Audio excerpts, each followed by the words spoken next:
Hello viewers, Facebook Reels locked at 2x speed option not showing problem. In this tutorial, I'll show you how to fix it.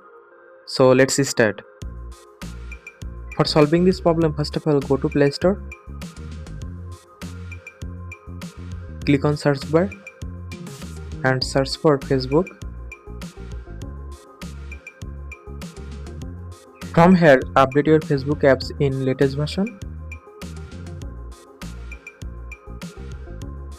After completing update process, now open Facebook and go to Reel section.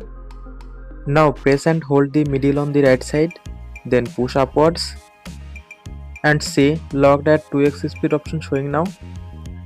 Now if you want to close it, just drag it down.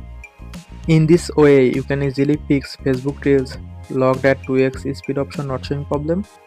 So thanks for watching, stay connected for more updates.